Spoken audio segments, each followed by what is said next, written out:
The Spirit of Mottainai, a story of Japan's love for peace and respect for resources.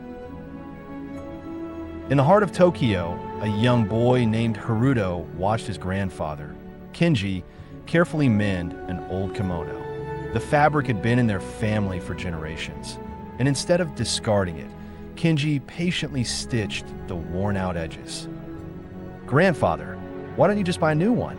Haruto asked, puzzled. Kenji smiled and placed a gentle hand on his grandson's shoulder. "Haruto, in Japan, we live by the spirit of Mottainai. It means we should never waste anything. Everything has value, and we must respect what we have." As he spoke, he recalled the wisdom of Zen monks. When walking, walk. When eating, eat. Zen proverb. It was a reminder that every action, no matter how small, should be done with mindfulness and respect. Haruto nodded, beginning to understand. He had seen this philosophy everywhere, and how his mother repurposed old rice bags into shopping totes, how his father turned broken furniture into new creations, and how his school always encouraged students to recycle. It was a way of life deeply rooted in Japanese culture. The lesson at the stadium. One day, Haruto had the chance to witness this spirit of respect on a greater scale. His father took him to a football match at the Saitama Stadium. Japan was playing against a visiting team, and the atmosphere was electrifying.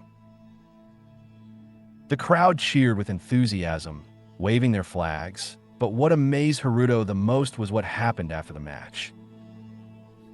As the spectators began to leave, the Japanese fans didn't rush out like others.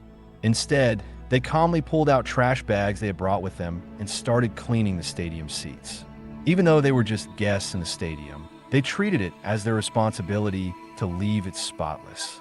Haruto and his father joined in, picking up bottles and wrappers left behind.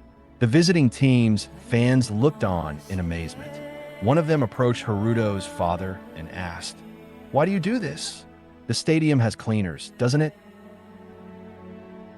His father smiled and replied, "We believe in respect, not just for people, but for places, for nature, and for everything we use. We must always leave things better than we found them." This reminded Haruto of another lesson, one that came from the Stoics. Waste no more time arguing about what a good man should be. Be one. Marcus Aurelius. It was not enough to talk about values. One had to live them. How this story can motivate people in today's life. In today's fast-paced, consumer-driven world, many people take things for granted, throwing away perfectly usable items, wasting food, and neglecting shared spaces. The lesson of Mottainai is a powerful reminder that small, mindful actions can make a big difference. 1. Respect for resources. Instead of always seeking something new, we can repair, repurpose, and recycle. This not only helps the environment, but also teaches us gratitude for what we have. 2. Responsibility for our surroundings.